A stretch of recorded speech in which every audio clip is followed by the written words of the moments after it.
주님께서 여러분과 함께 또한 사례와 함께 요한이 전한 거룩한 복음입니다. 주님 영광 받으소서.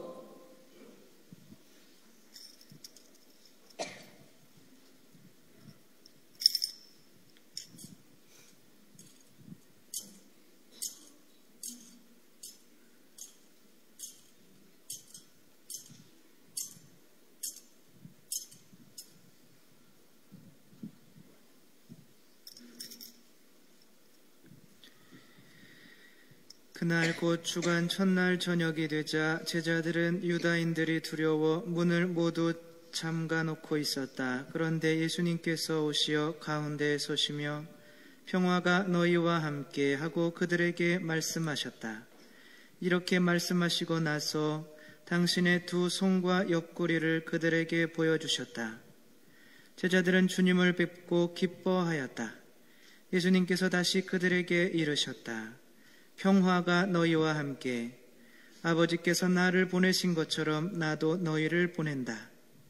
이렇게 이르시고 나서 그들에게 숨을 불어넣으며 말씀하셨다. 성령을 받아라. 너희가 누구의 죄든지 용서해 주면 그가 용서를 받을 것이고 그대로 두면 그대로 남아있을 것이다. 주님의 말씀입니다. 그리스도님 참여합니다. 앉으십시오. 참 예수님, 오늘 세례 받으시는 모든 분들 축하드리고, 특별히 오늘 성령 강림 대축일에 첫 번째로 여러분들 마음 안에 이제 성령님께서 들어오셔서 그 안에 예수님의 자리를 마련하시고, 또 그래서 그 여러분의 성전 안에, 마음 안에 예수님께서, 하느님 아버지께서 이제 앞으로 죄를 짓지 않는 한 영원히 함께 사시게 되실 겁니다. 근데 오늘 성령 강림 대축일인데 성령이 뭔지는 조금 이제 알아야 될 것 같은데, 성령은 사랑 자체입니다. 사랑. 내가 누구를 사랑하면 주게 되잖아요. 그렇죠? 선물도 주게 되고, 좋은 말도 하게 되고, 미소도 지어주게 되고, 착한 일도 해주고, 이런 게 다 성령님이라고 생각하면 돼요. 하느님께서 우리에게 주시는, 사랑해서 주시는 모든 게 다 성령님입니다. 그래서 사랑받으면 힘이 나죠. 여러분들이 이제 오늘부터 정말 힘이 나실 거예요. 근데 어떤 분은 3분에 끝나는 분도 있을 거고, 어떤 분은 오래 지속시키는 분도 있을 것인데, 그거는 우리 각자에게 달린 거겠죠. 박지성 선수 아시죠?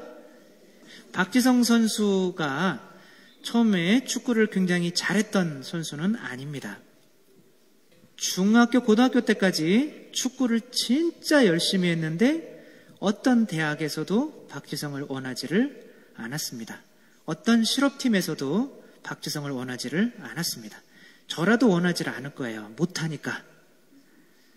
근데 박지성은 축구를 계속 하고 싶은 거예요.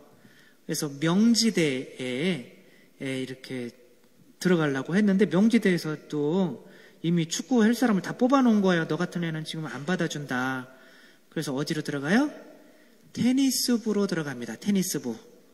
박지성이 처음에 대학교 때 테니스부로 들어갔어요.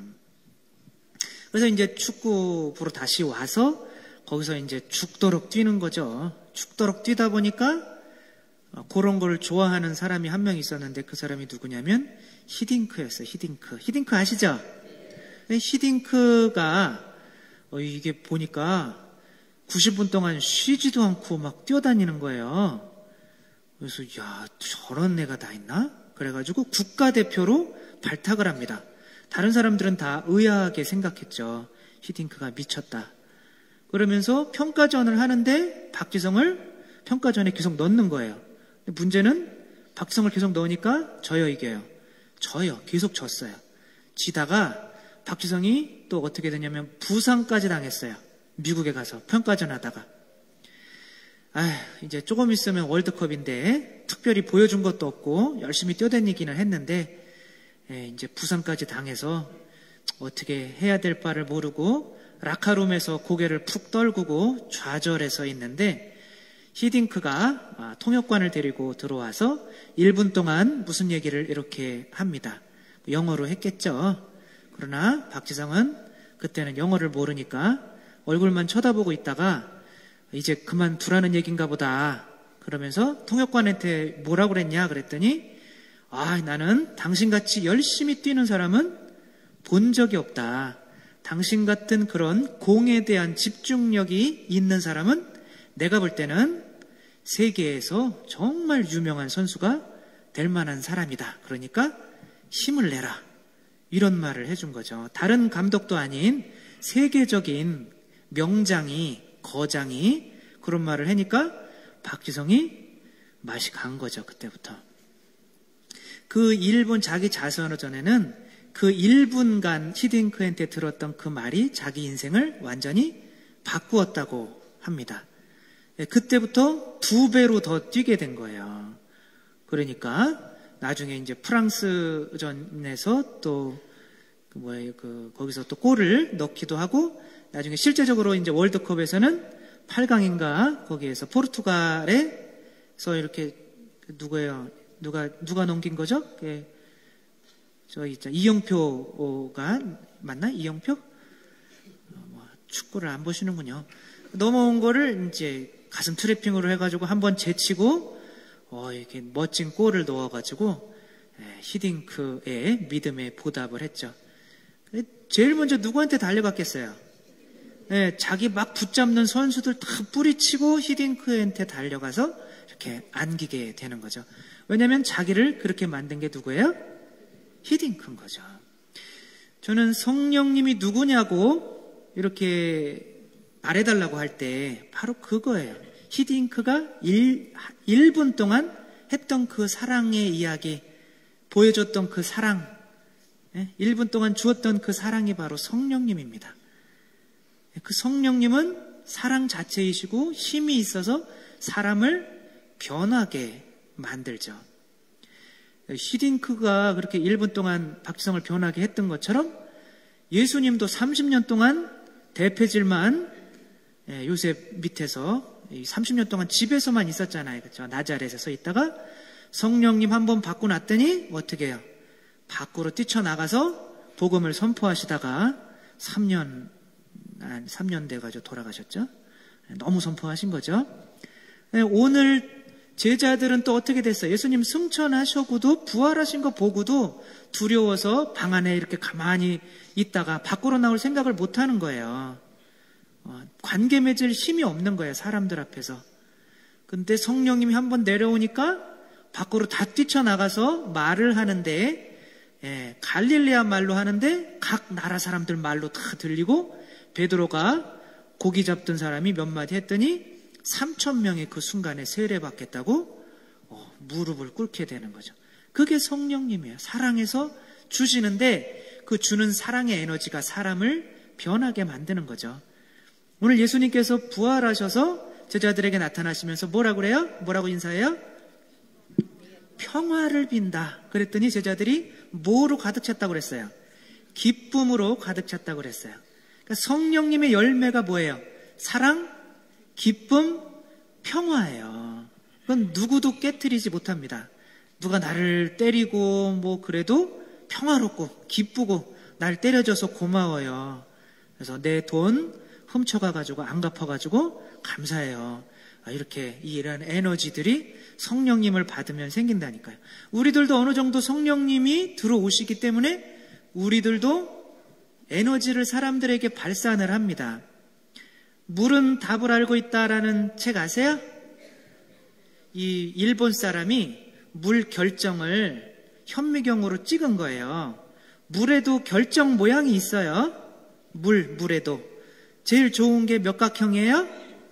육각형. 그래서 그 좋은 물을 무슨 물이라고 그래요? 육각수. 그런 건 잘하시네요. 제일 좋은 육각수는 루르드 물입니다. 루르드 물은 성모님이 발현하셨던 루르드 있잖아요. 거기서 그 물을 먹으면 기적이 많이 일어나는데 물 자체도 굉장한 완전한 육각수입니다. 그 육각수를 갖다 놓고 이런 썩을 놈아 막 그러면서 나쁜 놈, 멍청한 놈 욕을 했더니 그 육각수의 결정이 다 흐트러져요. 그래서 굉장히 안 좋게 막 그 오염된 물처럼 변하게 됩니다. 그래서 그렇게 찍어서 진짜 찍었다니까요. 그 책 보면 그림이 다 나와요. 그 꾸정물 같은 거 다 이렇게 물이 굉장히 안 좋은 물 갖다 놓고 너 사랑해, 좋아해 하니까 그 물 결정이 몇 각형으로 바뀌겠어요? 육각형으로 바뀌어요. 우리 안에서 사랑을 내보내면 그 에너지가 변하게 한다니까요. 물도 우리한테도 성령님이 나가고 있는 거예요. 그러니까 자녀들이 성적표를 들고 왔을 때 너 커서 뭐가 될래? 머리는 지혜비 닮아가지고 이런 소리 하면 돼요? 안 돼요?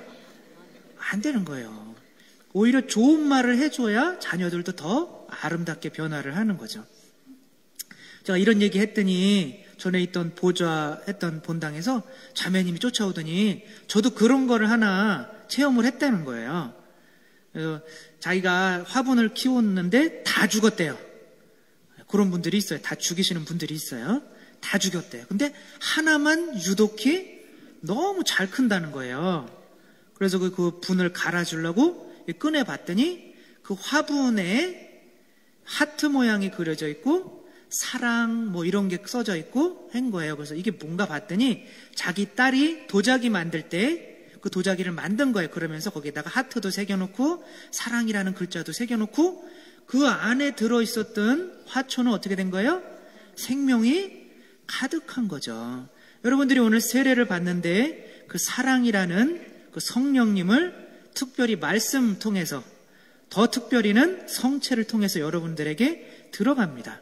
그 에너지를 받으면서 여러분들이 생명을 간직하지 않을 수가 없는 거죠. 또 생명을 간직하는 유일한 방법은 뭐냐면 내가 받기만 해서는 절대로 내 안에 생명을 간직할 수가 없다는 거예요. 이스라엘을 가보면 거기에 갈릴레아 호수가 있어요. 갈릴레아 호수에서는 생명의 물을 계속 받아들입니다. 성령님이죠. 받아들이는 동시에 어떻게 해요? 자꾸 내보내요. 관계를 통해서 사랑을 하는 거죠. 이 사람 사랑하고 저 사람 사랑하고 하니까 또 다른 새로운 물이 들어와서 그 갈릴레아 호수는 생명으로 넘쳐납니다. 그러나 사해가 있어요. 사해는 받아들이기는 하되 내보내는 게 없어요. 그러니까 소금물이 돼서 생물 한 마리도 못 삽니다. 내가 주지 않으면 내 안에 생명으로 가득 찰 수가 없어요. 내가 주는 것으로 가득 차게 돼 있습니다. 맨날 하는 그거지만 이 호수에서 똥이 나오면 그 호수랑 연결되어 있는 탱크는 무슨 탱크예요? 똥탱크죠. 똥탱크. 왜냐하면 똥탱크에서 똥이 나오는 거니까. 그 호수는 나예요.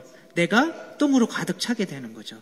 예를 들면 내가 다른 사람한테 막 미움을 넌 미워 욕하고 거짓말하고 시기 질투하고 뭐 사기치고 성당 안 나오고 그러면 내가 뭐로 가득 차겠어요? 시기 질투 미움 욕 이런 똥 같은 걸로 가득 차는 거예요. 내가. 그러나 내가 사랑을 내보내면 예수님도 우리에게 사랑을 주시기 때문에 성령님을 주시기 때문에 성령님으로 가득 차신 분이고 성모님도 우리에게 성령님의 은총의 중재자시잖아요. 그렇죠? 성령님을 주시기 때문에 성령님으로 가득 차신 분이에요. 우리도 사랑의 물을 내보내지 않으면 내가 사랑으로 가득 찰 수가 없는 거예요. 저한테 안수해달라고 하시는 분들한테 제가 안수를 기꺼이 해드립니다. 그거는 그 안수를 받는 분들에게 성령님을 주는 것도 중요하지만 그렇게 하다 보면 내가 뭐로 가득 차요? 제가 사랑으로, 성령으로, 복으로, 은총으로 가득 차는 거예요. 그러니까 이제 성체를 이제 여러분들에게 영하게 되는데 만약에 여러분들에게 제가 미사를 하기 싫어서 성체를 주기 싫어서 미사를 하기 싫어서 미사를 안 하면 저도 성체를 영할 수가 있어요? 없어요? 없어요. 저도 사실은 여러분들 덕으로 성체를 영하는 거예요. 이렇게 자꾸 여러분들 안에서 사랑을 빼내지 않으면 여러분들은 사랑으로 성령님으로 가득 찰 수가 없는 겁니다. 그래서 예수님께서 우리에게 주시는 유일한 계명은 뭐예요? 내가 너희를 사랑한 것처럼 내가 너희를 사랑해서 예수님 옆구리에서 뭐가 나왔어요? 피와 물이 나왔죠. 오늘 여러분들이 피와 물을 처음으로 받게 되는 겁니다. 피로 여러분들 원죄, 본죄가 다 씻겨지고 물, 성령님이 여러분 안에 들어오시는 거예요. 예수님이 돌아가시면서 당신 사랑을, 성령님을 우리에게 쏟아부으신 것처럼 우리도 나가서 이웃들한테 우리의 생명을 쏟아부어야 우리가 살 수가 있다는 거죠. 그래야 행복할 수 있다는 겁니다. 그래서 우리 오늘 세례 받으시는 분들, 오늘 세례 받는 거로 천당 들어간다고 생각하시면 천만의 말씀 만만의 콩떡이에요. 절대 오늘 세례 받는 걸 구원 못 받습니다. 이스라엘 백성이 이집트를 탈출하면 그 다음부터는 사막이에요. 더 힘듭니다. 왜냐하면 내 자신을 죽여가야 되기 때문에. 그러나 가나안 땅 들어갈 때까지 끝까지 노력하다 보면 참다운 정말 가나안 땅, 젖과 꿀이 흐르는 땅, 생명의 땅, 하느님 나라로 여러분들이 들어가실 수가 있어요. 진짜 지금부터 참 신앙을 이제 시작해야 될 때입니다.